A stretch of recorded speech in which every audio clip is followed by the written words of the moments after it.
Hi guys, and welcome back to Life Design Diaries, where today we're talking about asking better questions. So first of all, Lucy, welcome back to Life Design Diaries. It's been a long time since we've done this. It has. I mean, we've slowed down, haven't we, this year? We've done like one a month, but we will be doing some more. One a month. It's only Feb. Well, one a month. Jan, Feb is March. Okay. So what are you up to? What, right now? Yeah. Well, at the end of, in like October, I saw this chandelier made of tassels for it was something ridiculous, like $300. And I thought, yeah, I could definitely make that. Well, I'm still making it. We've had like a half-finished chandelier in our house. Hanging on the piss. And I've spent about $300 on materials. So yeah, I'm still making that. And so I thought I'd do this whilst we're having our little chat today. So on sale soon. Yeah, so if you want to have a look at any pictures of it, it's on my Instagram. It looks pretty cool, but it's literally been such a crafty job. A labour of love. Yeah. It's going to look great. We've even had new drop lights put in our bedroom just for this bloody chandelier. So I really, really, really need to get it finished. I hope you do soon. So today's episode, like I said, we want to talk about asking better questions. And the reason for this, what kind of sparked this, is I was at an event recently. And obviously at an event, you get to speak to loads of new people, loads of questions. And it just struck me, I'm interested in not only what questions I'm asking other people, but what questions they're asking of me and kind of what makes a difference. Well, this particular event, you had to pay like £200 to go, didn't you? So it was a higher caliber of people that were going to be there. And I think you were prepped, sort of armed with your story and what you wanted to get across from the day. Yeah, absolutely. So you'd sort of gone with your own, what's the word? I mean, I didn't have any prepped Not questions. Incentive. What's the word? Your agenda. You had sort of your own agenda. Yeah. Which I'm sure everyone did. Yeah, of course. As you do when you go to an event. But So what happened at the event? So the moment was, so many people asked me, so meeting for the first time, and they're asking me about my story and what I do and what I have done. And naturally, I started saying that for most of last year, we went traveling. Now, what question do you think is asked after that? What's the follow-on question you always get asked? The questions that, whenever I say that to anybody, they say, oh, where did you go? Yeah, where did you go? And then what's the next one? Where was your favourite place? Where's your favourite place? Yeah, it just seems like the two, they always in that order. Where did you go? And what's your favourite place? Which is dead fine. There's nothing wrong with that. But the conversation then ends. It's like, it does. It kind of, you kind Australia. of get my opinion on where the best place was, and then normally and then you it move just on to falls something else. Something dead, doesn't it? Yeah, because we normally go, Bali, hated Sri Lanka. Exactly. Oh. In fact, I've said that so many times. Favorite place, Bali. Worst place was Sri Lanka, which actually I bet loads of people listening to this are surprised by that, because Sri Lanka's massively in favour at the moment. Yeah. So don't ask us for Sri Lankan recommendations, because we really don't know.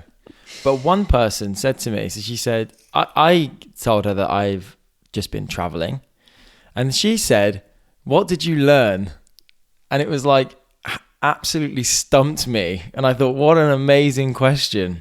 Because it completely, I literally had to spend the next minute trying to decipher what I did learn. And there was actually someone else there that was whoa, that just made this whole conversation so deep. Yeah, but it also went way deeper than kind of surface level chat that Which to a degree, I think if you ask someone that and you're at a networking event, or you're asking someone that you don't know those sorts of questions, I am a bit why do you want to know? What have I given off to you that you want to know the insides of my brain? I mean, there's definitely a balance to not go too deep too quick, or always trying to kind of go uncover those sort of deeper meaningful questions. But that question, what did you learn, I just feel it provides sort of a basis to have such a more meaningful conversation. It takes away the surface level. There's of course there's a place for general chit chat conversations, but me personally, I tend to have so many of these kind of surface level. Do you know what I mean? It's obvious questions that are coming up, and it just got me thinking about what questions do I ask other people, because I'm always aware, especially because I interview people for this podcast. questioning and questioning skills I'm just really, really interested in. But didn't you feel when that girl asked you that you then felt a bit uncomfortable because you were on the back foot? Because that's what I Definitely. think of whenever I'm in front of someone, and maybe I do want to ask them something that might be a little bit deeper, or when you said to me, oh, she said, what did you learn? She didn't then fill it out with loads of fluff. No, she left it. Yeah. She just, so it's like a really good way of asking a question, and it was also a really good question. So I always feel a little bit like, so what did you learn? Did you learn anything about yourself, or you're in your relationship, or like trying to soften she asked it with authority actually, which is the way she asked it was very good. I mean, it had me on the back foot, it did, but I was quite enjoyed that, because so the way it actually went is I then was like I said, trying to understand what she just asked, and I was like, that's an incredible question. And then my response was, it started by talking about how good that question is.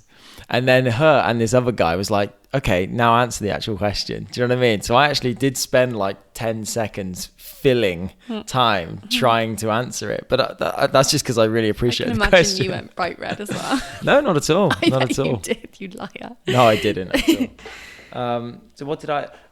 Out of interest, if anyone is interested, what did I learn?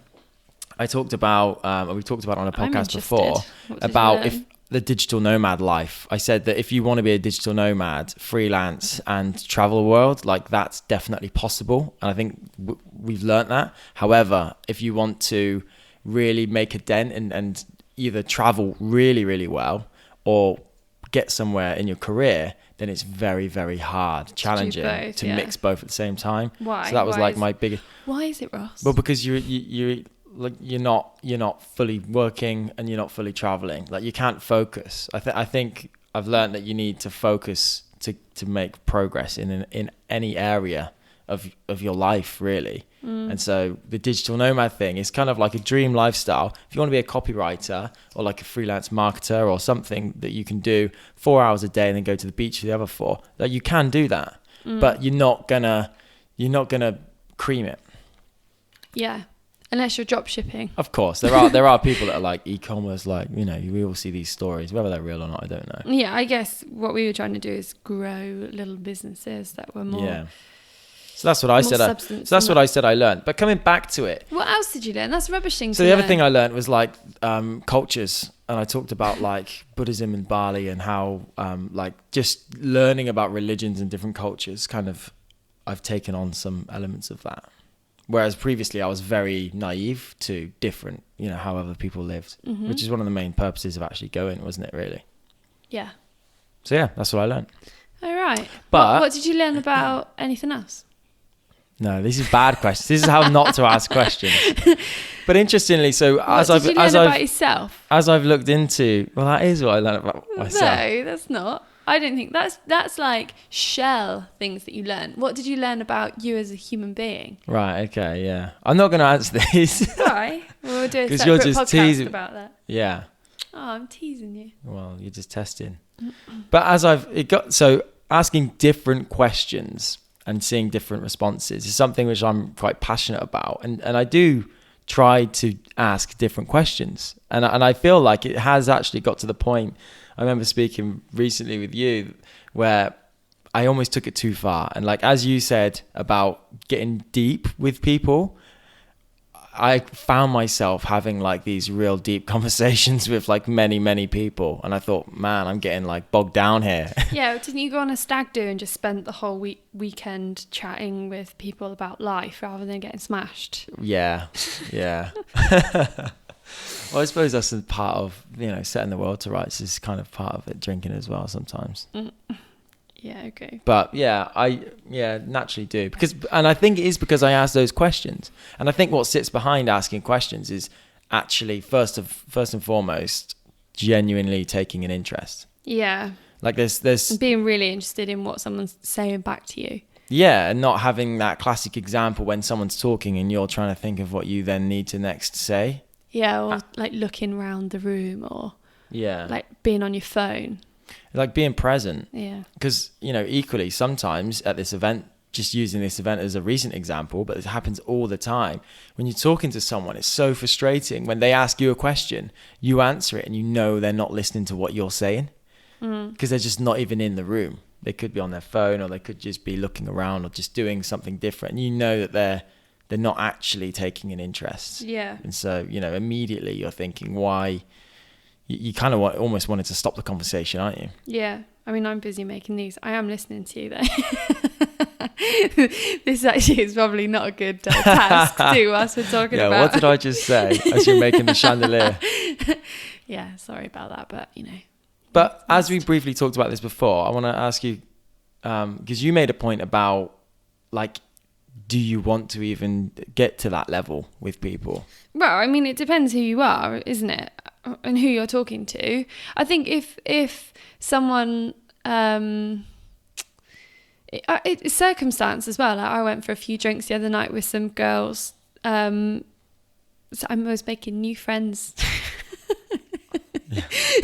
I went on new friend dates. Did you? And I'm pleased to report back that both of them text the following week to say, do you want to go for a drink? I know. It's cute, isn't it? Making friends as an adult. Anyway, I'd gone for drinks with these girls and they're all so interesting, and I was quite happy to sit there and ask them questions about their lives and what they do and those. And I think that's all part of turning sort of 30 as well, and realising things.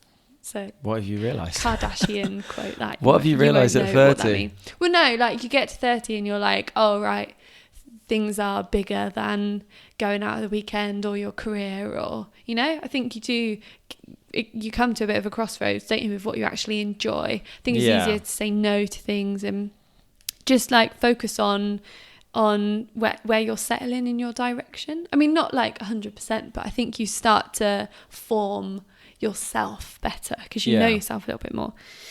But then also I think there are other times when you just do want to, well, where was the best place you went traveling? You do want those surface level things. You don't want to get into deep and meaningful, like brain numbing questions about life and love and and all of those sorts of like things. Your value set and what are you looking to do? Yeah. So I don't know. I think it all comes down to circumstance as well. But I do think that if I was at a networking event and some stranger said to me, what did you learn? I would be a little bit like, well, why do you want to know?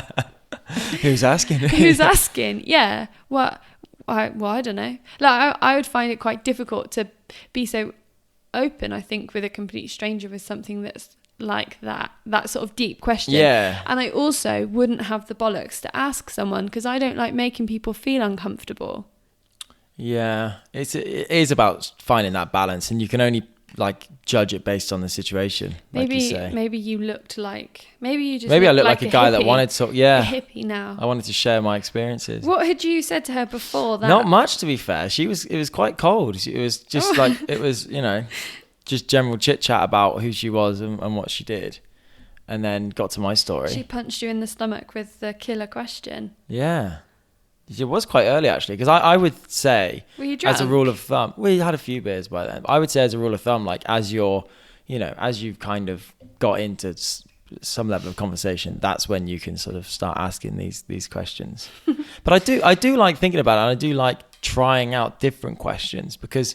So, and as I've just been looking into like, okay, how to ask better questions. So one of the main things which keeps coming up is just asking follow-on questions, and I think I like to do that quite naturally, but it's just... What is a follow-on question? Well, it's just what you've asked. Is that a joke? Just ask a question. Is that not... Am I not asking you a follow... Is that not a follow-on question? Yeah, but you didn't ask me a first question. Okay. So just asking about something, and then when they give the answer, rather than just switching on or taking it at that, just asking one more question. Asking why. The classic one is why. So what did she ask you? Oh, I mean, this poor girl, I don't know who she was. I was not at the event. What did she ask you after you gave your answer about what you learned? Oh, I don't think she did. I think it was too deep by then. Oh. She didn't even need the follow-on question. I just poured my life out in front of her. What, by saying you learned about cultures? No. I don't think she asked a follow-on question. But I gave you an example. I was talking to a guy, and he said that he loves to travel, and he has a rule with his wife that they like to go away at least once every month. Now, I could have just taken that as like, oh, interesting, or again, where do you like to go, or stuff which is like surface level stuff. But by this time, by the way, I was sat next to him. I've been eating a meal with him, so it's not like I was kind of putting him under pressure. But I said, where is that kind of desire stem from? Where's that come from? Why have you set that as like a rule almost in your life? And I just think that his answer to that allowed me to understand way more about who he was, and just get such a better understanding than just taking it at that first question. So I think that follow-on question is really important. All of these people that you met then, have you come away, like, how has it been different?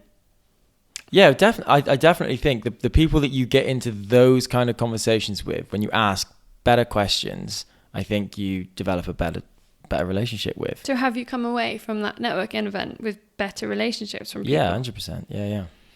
And there was some, I can look at the other example. There was one guy that just was asking me the worst questions in the world. And it was like... Like what? Well, it was just such, classic stuff. Like, what do you do? And then it was like, okay, so how long have you done it? Right. How many are you? Right. Where are you based? And it was like, and it was just like stopped every single time. It was one of those. It was just a dry conversation. But maybe a different question could have rekindled that, sort of like explored something else. I actually in those situations find it difficult to think of the question a lot of the time. Yeah. I often we sit down to record one of these and you might be talking about something and then I'm like, I don't know what to ask you next. Yeah. So I think that it is something, a bit of a not talent, but it's something to be practiced. Yeah. Definitely. Because like I genuinely take an interest in what questions can you ask and then throw them out there and see what happens. And I think you kind of build a slight repertoire of questions. I mean, I've hardly got like loads of questions in my back pocket. I think it all stems from genuine curiosity. Like I said before, being present and actually thinking, I want to know more, rather than just, I want to take what you're saying and apply it to myself. It's just like, I want to go deeper into understanding what you're saying. And then by having that mindset, everyone always, so many people that probably listen to this, and obviously one of the best podcasts out there is the Joe Rogan podcast. And he's constantly like commended for just how inquisitive he is. Yeah, because he's got a genuine curiosity. When you sit down and listen to them, he generally isn't upskilled or knowledgeable. Yeah, he's not trying to be topic. Somebody. He's like, what is this all about? Yeah. And he's like, well, tell me more about that. And then he's just going in and asking more and better questions. Yeah. All the time. Whilst we're talking about questions, and you've just reminded me talking about Joe Rogan, I always really think it's interesting how you can use questions to diffuse situations and stuff as well. Like there's that Joe Rogan podcast with Darren Brown. Yeah.